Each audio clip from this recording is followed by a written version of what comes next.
ದಯವಿಟ್ಟು ನನ್ನ ಕ್ಷಮಿಸ್ಬಿಡಿ.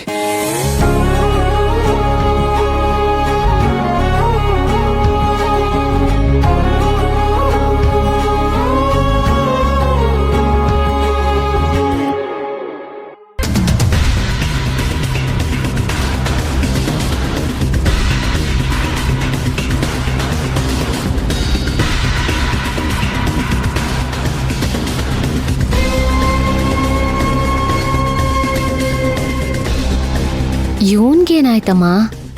ಮುಖ ನೋಡ್ತಿದ್ರೆ ಅವ್ರ ಮನೆಯವ್ರ ಬಗ್ಗೆ ಯೋಚನೆ ಮಾಡ್ತಿದ್ದಾನೆ ಅನ್ಸುತ್ತೆ. ಇಷ್ಟೆಲ್ಲ ಆದ್ಮೇಲೆ ಅವ್ರ ಬಗ್ಗೆ ಯೋಚನೆ ಮಾಡ್ತಿದ್ದಾನ? ಹೋಗಿ ಕೇಳ್ಕೊಂಬ ಹೋಗು. ಸುಮ್ನಿರಮ್ಮ, ಈಗ ಏನ್ ಮಾಡ್ಬೇಕು ಅಂತ ಹೇಳು. ಯಾರಾದ್ರೂ ಒಂಟಿಯಾಗಿದ್ದೀನಿ ಅಂತ ಒದ್ದಾಡ್ತಾ ಇದ್ರೆ, ಮಗ ನೀನ್ ಒಂಟಿಯಲ್ಲ, ನಿನ್ ಜೊತೆ ನಾನಿದ್ದೀನಿ ಅಂತ ಭರವಸೆ ಕೊಡೋರ್ ಬಂದ್ರೆ ಸಾಕು, ಆ ವ್ಯಕ್ತಿ ನಮ್ಮನಾಗ್ಬಿಡ್ತಾನೆ. ಇದೇನಮ್ಮ, ನಾನ್ ಏನ್ ಮಾಡ್ಬೇಕು ಅಂತ ಕೇಳಿದ್ರೆ ನೀನ್ ಒಳ್ಳೆ ಸನ್ಯಾಸಿ ತರ ಪ್ರವಚನ ಕೊಡ್ತಿದ್ಯಲ್ಲ. ಈಗ ಒಂದ್ ಸನ್ಯಾಸಿ ಆಗೋ ಮೊದ್ಲು ಹೋಗಿ ಸಮಾಧಾನ ಮಾಡೋಗು. ಅಮ್ಮ, ಅವ್ನ್ ಆಡ್ತಿರೋದ್ ನೋಡಿದ್ರೆ ನನ್ಗೆ ಯಾಕೋ ಭಯ ಆಗ್ತಿದೆ. ನೀನು ನನ್ ಜೊತೆ ಬಾ. ಅವ್ನ್ ತಾಳಿ ಕಟ್ಟಿರೋದು ನಿನಗೆ, ನನಗಲ್ಲ. ಹೋಗೆ. ಸುಮ್ ಬಾರಮ್ಮ. ಅಯ್ಯೋ, ಪ್ರತಿ ಸಲ ಮಧ್ಯದಲ್ಲಿ ಕರ್ಕೊಂಡು ಹೋಗ್ತಾಳೆ. ಅಂತೂ ಕೃಷ್ಣನ್ಗೆ ನಮ್ ದೇವ್ರ ಕಣ್ ತೆರೆಸ್ಬಿಟ್ಟ. ಇನ್ನು ಕೋದಂಡ ಮೊದ್ಲಿನ ತರ ಆಗ್ಬಿಟ್ರೆ ನಮಗಷ್ಟೇ ಸಾಕು.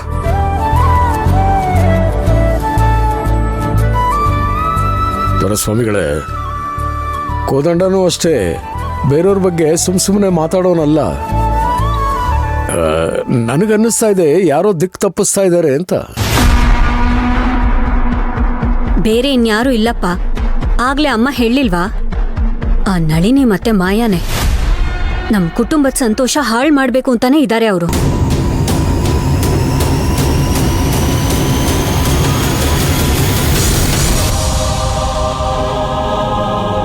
ಅಲ್ಲ ಪೂಜಾರಪ್ಪ ಬಂದ್ ಕೇಳಿದ್ದೆ, ನೀನು ನಿಜವಾದ ನಕ್ಷತ್ರ ರಾಶಿ ಹೇಳ್ಬಿಟ್ಟಿಯಲ್ಲ. ಆ ಜಾತಕದಲ್ಲಿ ಯಾವ ರಾಶಿ ನಕ್ಷತ್ರ ಇದೆ ಅನ್ನೋದು ನನಗ್ ನೆನ್ಪಿಲ್ಲ. ನಿನ್ ಹಣೆ ಬರಹ ಬದಲಾಗ್ಬೇಕು ಅಂದ್ರೆ ನಿನ್ನ ಜಾತಕ, ಜನ್ಮ ಕುಂಡಲಿ ಎಲ್ಲ ಬದಲಾಗ್ಬೇಕು. ತಗೊಳ್ಳಿ ಸರ್, ನೀವು ಕೇಳಿದ ಜಾತಕ.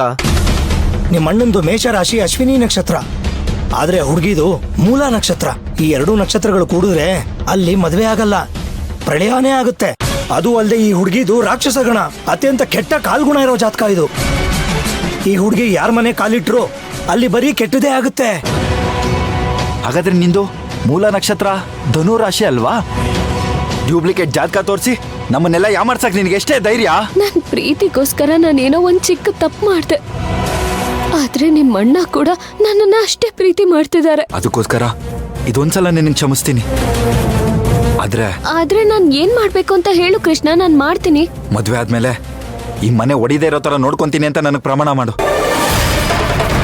ನನ್ನಿಂದ ಈ ಕುಟುಂಬಕ್ಕೆ ಏನು ತೊಂದರೆ ಆಗಲ್ಲ. ದೊರೆಸ್ವಾಮಿಗಳೇ, ಅವರೆಷ್ಟು ಕೆಟ್ಟವರು, ಮೋಸಗಾರರು ಅಂತ ನಮ್ಮನೇಲಿ ಎಲ್ರಿಗೂ ಗೊತ್ತು. ಅಷ್ಟೇ ಯಾಕೆ ನಮ್ಮ ಕೋದಣ್ಣನಿಗೂ ಗೊತ್ತು. ಆದರೆ ಈಗ ಅವರಿಬ್ಬರು ಅದೇನು ಮಂಕುಬೂದಿ ಎರಚಿದಾರೋ ಏನೋ ದೇವರಿಗೆ ಗೊತ್ತು. ಅವನು ಯಾವ ಮಾತನ್ನು ನಂಬ್ತಾ ಇಲ್ಲ. ಅಷ್ಟೇ ಯಾಕೆ ಪ್ರಾರಂಭದಲ್ಲಿ ನೀವು ಕೂಡ ಅವರಿಬ್ಬರನ್ನು ನಂಬಿದ್ರಲ್ಲ. ಅವ್ರ ಕಾಲಿಟ್ಟ ಮೇಲೇನೆ ನಮ್ಮ ಮನೇಲಿ ಎಲ್ಲ ಅನಾಹುತಗಳು ಆಗ್ತಾ ಇರೋದು.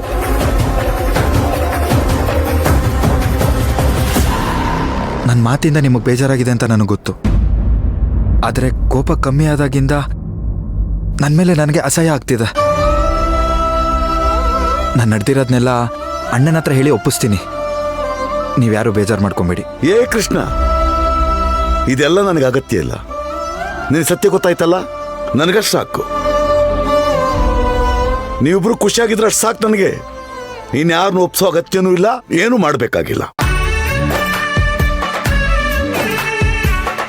ನಾವು ಯಾವತ್ತು ನಮ್ಮ ವಂಶಿನ ನಮ್ಮನೆ ಸೊಸೆ ಅಂತ ನಿರ್ಧಾರ ಮಾಡಿದ್ವೋ ಆಗ್ಲಿಂದ ನಮ್ಮ ಮನೇಲಿ ಸಂತೋಷ ತುಂಬಿಟ್ಟಿದೆ.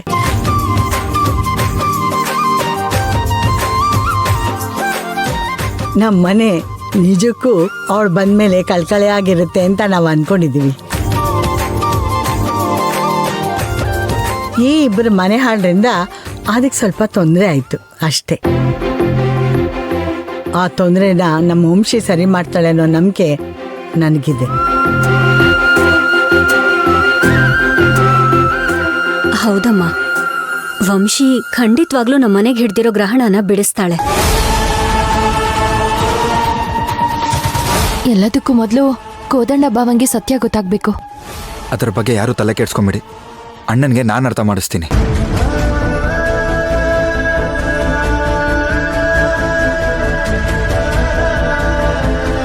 ಹಬ್ಬ ಸದ್ಯ ಎಲ್ಲ ಒಳ್ಳೇದೇ ಆಯ್ತು. ನಾವು ಬಂದ್ ಕೆಲ್ಸನೂ ಆಯ್ತು. ಇನ್ನು ಕೃಷ್ಣ ಮತ್ತೆ ವಂಶಿನ ಒಂದೆರಡು ದಿನ ಇಲ್ಲೇ ಇಟ್ಕೊಂಡು ಅದೇನೇನ್ ಶಾಸ್ತ್ರಗಳಿದೆಯೋ ಅದನ್ನೆಲ್ಲ ಮುಗಿಸ್ಕೊಳ್ಳಿ. ಹಾ ಸರಿ ಸರಿ, ಅದೆಲ್ಲ ಆಮೇಲೆ ನೋಡ್ಕೊಳ್ಳೋಣ. ಈಗ ಹೊಟ್ಟೆ ಚುರ್ರಂತಿದೆ, ಊಟ ಗಟ್ಟ ಮಾಡಿಸ್ತೀರಾ ಅಥವಾ ಮತ್ತಲ್ಲೇ ಹೊಟ್ಟೆ ತುಂಬಿಸ್ತೀರಾ? ನೀನ್ ಹಸು ತಡಿಯಲ್ಲ ಅಂತ ನನಗೆ ಗೊತ್ತು. ಒಂದು 10 ನಿಮಿಷ ಇರಪ್ಪ, ಬಿಸಿಯಾಗಿ ರೆಡಿ ಮಾಡ್ಬಿಡ್ತೀನಿ. ಒಂದ್ ನಿಮಿಷ, ನಾವು ನಿಮಗ್ ಸಹಾಯ ಮಾಡ್ತೀವಿ ಅಮ್ಮ.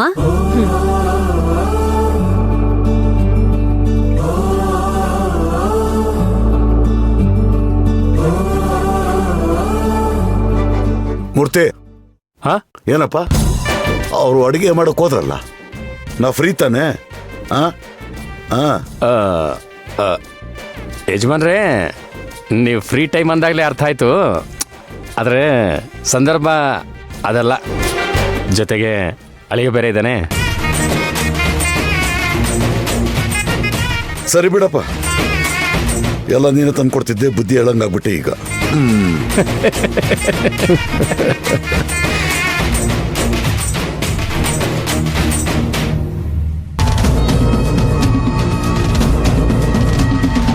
ಓಹ್, ನೀವ್ ಇಲ್ಲಿದ್ದೀರಾ? ನಾನೇನೋ ನೀವಾಗ್ಲೇ ಮಲ್ಗಿದ್ದೀರಾ ಅನ್ಕೊಂಡೆ.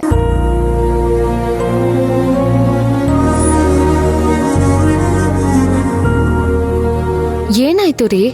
ಏನ್ ಯೋಚನೆ ಮಾಡ್ಕೊಂಡು ಓಡಾಡ್ತಿದ್ದೀರಾ? ಏನಿಲ್ಲ, ಸುಮ್ಮನೆ ಹೀಗೆ ಓಡಾಡ್ತಿದ್ದೆ ಅಷ್ಟೆ. ನನ್ನ ಹತ್ರ ನೀವು ಸುಳ್ಳು ಹೇಳ್ಬೇಡಿ.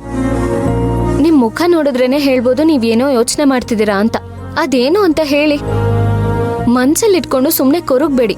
ಮಾಯಾ, ನಮ್ಮ ಮದುವೆಗೂ ಮುಂಚೆ ಯಾರೋ ಒಬ್ರು ಹಿರಿಯರು ಸಿಕ್ಕು ನಮ್ಮ ಅಕ್ಕನಿಗೆ ಈ ಮದುವೆ ಆದ್ರೆ ನಮ್ಮ ಮನೆ 2 ಭಾಗ ಆಗುತ್ತೆ ಅಂತ ಹೇಳಿದ್ರಂತೆ.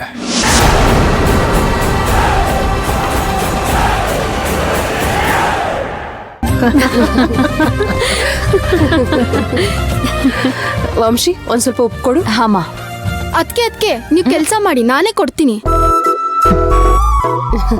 ಉಪ್ಪೆಲ್ಲಿದೆ ಅಂತ ನಿನಗೆ ಗೊತ್ತಾ? ಅಲ್ಲೇ ಇದೆ ನೋಡು, ಎಡ್ಗಡೆ. ಹಾ, ಅಲ್ಲಿ ಕೊಡು. ಮಸು ನೋಡೆ, ನಮ್ ಪೂಜಾ ಮನೇಲಿ ಕಾಫಿ ಕುಡಿದ್ ಲೋಟನೂ ಆ ಕಡೆ ಇಡ್ತಾ ಇರ್ಲಿಲ್ಲ. ಇವಾಗ ನೋಡಿ ಎಷ್ಟೊಂದು ಬದಲಾವಣೆ. ನಮ್ಮ ವಂಶಿ ಬಂದ್ಮೇಲೆ ಲಾಟ್ ಆಫ್ ಚೇಂಜಸ್. ತುಂಬಾ ಚೇಂಜ್ ಆಗಿದ್ದಾಳೆ. ಮದ್ವೆ ಆಗಿ